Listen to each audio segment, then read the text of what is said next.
রাত 3টার দিকে প্রেমিকার ফোন ওয়েটিং। ফোন ধরতেই তাকে বললাম, ওয়েটিং কেন? তখন তার উত্তর, জয় তুমি কি আমাকে সন্দেহ করো? তখন আমি বললাম, আরে না, সমস্যা থাকতেই পারে, এখানে সন্দেহের কি আছে?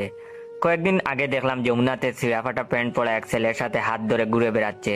এগিয়ে গিয়ে বললাম, এই ছেলেকে? সে উত্তর দিল, জয় তুমি কি আমাকে সন্দেহ করো? আমি বললাম, আরে না, ছোট ভাই ব্রাদার থাকতেই পারে, এখানে সন্দেহের কি আছে?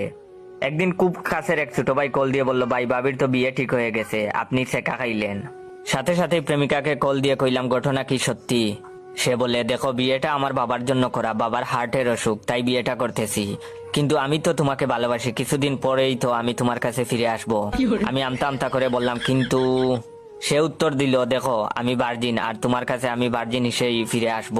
আমি বললাম, কিন্তু? আমার বলার আগেই সে উত্তর দিল, কিন্তু কি? তুমি কি আমায় সন্দেহ করো? আমি বললাম, আরে না, এখানে সন্দেহের কি আছে, সমস্যা হতেই পারে। কিছুদিন পর প্রেমিকাকে ছোট একটা বাচ্চা কুলে নিয়ে হাঁটতে দেখলাম। আমি এগিয়ে গিয়ে বললাম, এই বাচ্চাকে? সে উত্তর দিল, এই বাচ্চা আমারই, কিছুদিন আগেই হয়েছে। আমি আমতা আমতা করে বললাম, কিন্তু তুমি তো বলেছিলে। আমি বলার আগেই সে উত্তর দিল, দেখো জয়, হঠাৎ কি করে যেন কি হয়ে গেল আমি আসলে বুঝতে পারিনি। বিশ্বাস করো, আর কখনো এমন হবে না, এইটাই শেষ বাচ্চা। আমি তোমাকে অনেক ভালোবাসি, তুমি আমার জন্য ওয়েট করো, আমি ফিরে আসব।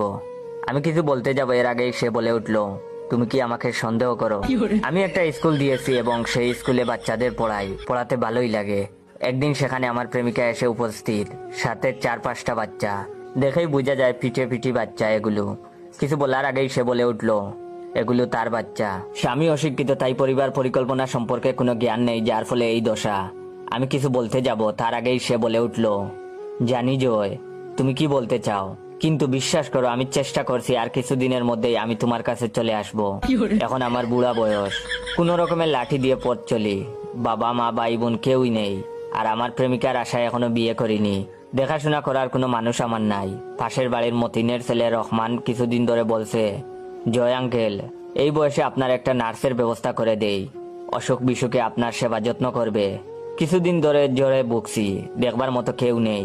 রহমান একটা নার্সের ব্যবস্থা করে দিয়েছে, সেই আমার সেবা যত্ন করছে টুকটাক। মেয়েটা দেখতে বেশ সুন্দর, যৌবন থাকলে বিয়ে করতাম। সে খুব সেবা যত্ন করছে আমার, এই যে এখন তুলে খাওয়াচ্ছে। এমন সময় ঘরে এক বৃদ্ধ মহিলার প্রবেশ, জীবনে দেখছি বলে মনে হয় না।